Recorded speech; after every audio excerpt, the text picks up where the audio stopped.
ఏపీలో ప్రపంచ జనాభా దినోత్సవం సందర్భంగా ప్రత్యేక కార్యక్రమం నిర్వహించారు. ఇప్పుడు ఆ కార్యక్రమంలో సీఎం చంద్రబాబు మాట్లాడుతున్నారు. లైవ్ చూద్దాం. రాబోయే రోజుల్లో చైనా 100 కోట్ల జనాభా కంటే తగ్గిపోతుంది. భారత్ జనాభా ఇదే మారిగా మీరు చూస్తే రాబోయే 15-20 సంవత్సరాలు మా ఎకానమిస్టులు ఎక్స్పర్ట్స్ అందరూ వర్కౌట్ చేయాలి. ఇండియా 160-170 కోట్ల వరకు పోయే పరిస్థితి వస్తుంది. అక్కడి నుంచి మనం కూడా డిమినిష్ అవుతాం.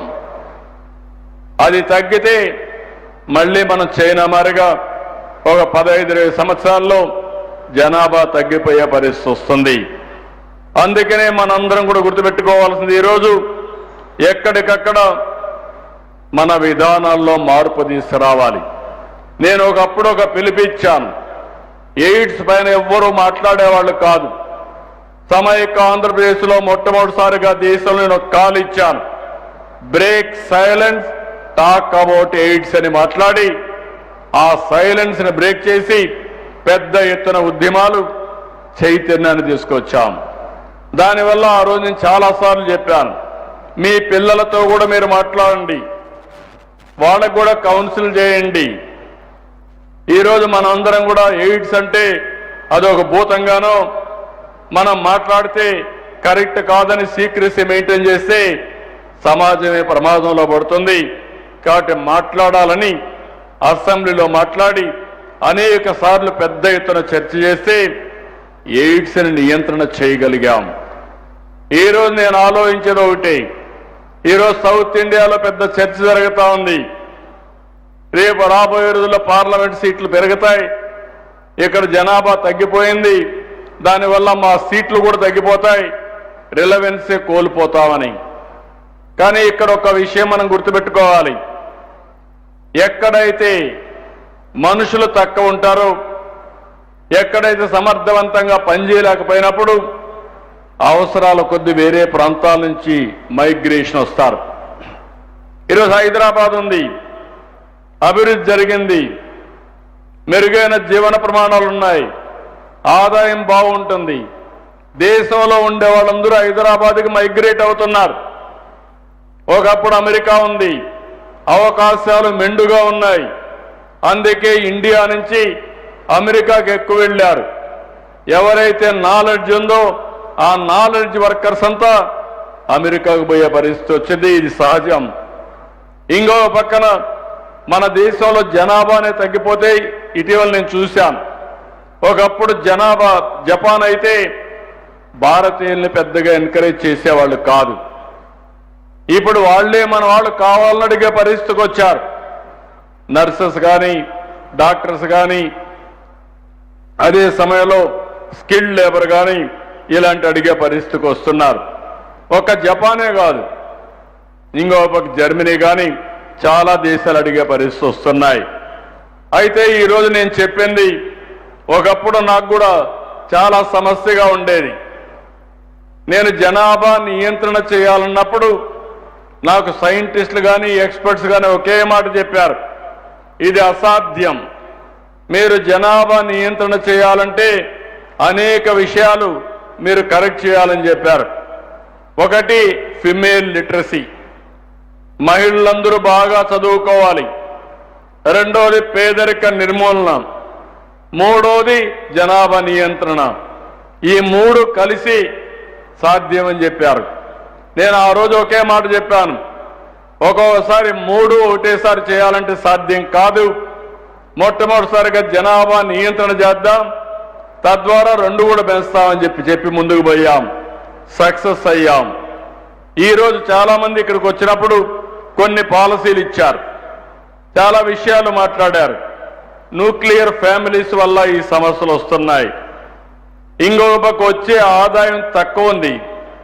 రెండోది మగవాళ్ళు కూడా ఏదో పిల్లలు పెంచడం మహిళల రెస్పాన్సిబిలిటీ అనే విధంగా చాలా మంది మాట్లాడుతున్నారు. మగవాళ్ళు కూడా ఇంటి పనులు షేర్ చేసుకోవాలనేది ఈరోజు చాలా మంది కూడా డిస్కషన్కి వచ్చేది. ఇది వాస్తవం కూడా. నేను ఒకప్పుడు మీరు గుర్తుపెట్టుకోవాలి, నేను ఎప్పుడు కూడా మహిళా పక్షపాతిని. ఇప్పుడే కాదు, మొదటి నుంచి కూడా.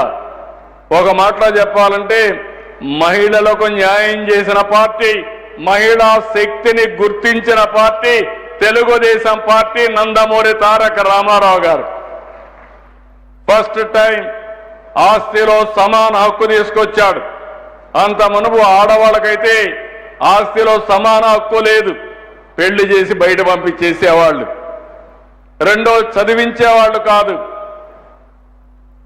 మగ పిల్లవాడై చదివించి ఆడపిల్ల అయితే పెంచి పెళ్లి చేసే బాధ్యత తీసుకునేవాళ్ళు. అక్కడి నుంచి మహిళా యూనివర్సిటీ పెట్టింది నందమూరి తారక రామారావు గారు. ఆ తర్వాత నేను వచ్చిన తర్వాత ఇంటికి పరిమితమైన ఆడబిడ్డల్ని డాక్రా సంఘాలు పెట్టి, మెప్మా సంఘాలు పెట్టి మీ ఆదాయం పెంచాలని, మీ పరపతి పెంచాలనే ఉద్దేశంతో ముందుకు పోయాను. ఎన్నో చేయలేకపోయాం. కానీ ఈరోజు మీరు చూస్తే ఆ రోజు పెట్టిన డాక్రా సంఘాలు ఇప్పుడే కాదు భవిష్యత్తు కూడా బ్రహ్మాండంగా పనిచేసే పరిస్థితి వచ్చిందంటే అది మహిళల్లో ఉండే ఆలోచన విధానం. నేను ఈరోజు పెట్టలేదు. సమైక్య ఆంధ్రప్రదేశ్లో దేశంలో మొట్టమొదటిసారిగా వంట గ్యాస్ సిలిండర్లు ఇచ్చాను. మా తల్లి కష్టాన్ని నేను చూశాను. మా తల్లి ఒకప్పుడు వంట చేయాలంటే కట్టెల పొయ్యితో చేసి బయట వస్తే కళ్ళల్లో నీళ్లు వస్తా ఉంటే అవి చూసినప్పుడు నాకు అనిపించేది ఎంత కష్టపడుతున్నారని. కడుపులోకి పొగబోయేది. అది చూసిన తర్వాత నేను ఆలోచించాను, నా ఆడబిడ్డలు ఎవ్వరికీ ఇలాంటి పరిస్థితి రాకూడదని దేశంలో మొట్టమొదటిసారిగా వంట గ్యాస్ సిలిండర్లు ఉచితంగా ఇప్పించి ప్రోత్సహించింది తెలుగుదేశం ప్రభుత్వం అని చెప్పి నేను మీకు తెలియజేస్తున్నా. అప్పుడు జోక్ కింద నేను చెప్పేవాడిని, నిన్నటి వరకు వంట చేయడం కష్టం, ఇప్పుడు గ్యాస్ వచ్చింది, మగవాళ్ళు మీరు కూడా సహకరించండి, మీరు కూడా వంట చేసి నేర్చుకోండి, తప్పు లేదు. దీనివల్ల మీకు కూడా ఒకసారి స్ట్రెస్ బరస్ట్గా పనిచేస్తుంది. ఆడబిడ్డలు డబ్బులు సంపాదించడానికి బయట పోతే మీరు ఇంటి దగ్గర వచ్చినప్పుడు ఒక కాఫీ పెట్టి ఇవ్వండి, చాలా వరకు ఉపయోగపడుతుందని ప్రోత్సహించాను. ఇప్పుడైతే 3 గ్యాస్ సిలిండర్లు ఉచితంగా ఆడబిడ్డలకు ఇస్తున్నారు. ఒకప్పుడు మీరు చూస్తే కాలేజీల్లో సీట్లు చాలా ప్రత్యేకంగా ఉద్యోగాలు కూడా వచ్చేటివి కాదు. ఆ రోజు నేను ఆలోచించాను, ఆడబిడ్డల్ని ప్రోత్సహించాలని 33% ఉద్యోగాల్లో కాలేజీల్లో సీట్లు పెట్టాం, రిజర్వేషన్ చేశాను. కొంతమంది అన్నారు మేము చదువుకోవాలంటే సీట్లు రావు కదా, 33% రిజర్వేషన్ ఉన్నాయి, మెరిట్లో వస్తారు, 50-60% వస్తారంటే లాట్ ఆఫ్ బ్యాక్లాగ్ ఉంది. మీరందరూ ముందుకు పోయారు. ఇప్పుడు మీరు కొంతవరకు నియంత్రణ చేసి ఆడబిడ్డలు చదువుకుంటే మంచిదే అన్నాను. ఆ ఒక్క పాలసీతో ఈరోజు చూస్తే వరకట్నాలు లేవు, భార్యాభర్తల పైన వివక్షత లేదు. ఈరోజు ఇంకొక మాటలో చెప్పాలి, నాలెడ్జ్ ఎకానమీలో ఐటీలో మీరు చూస్తే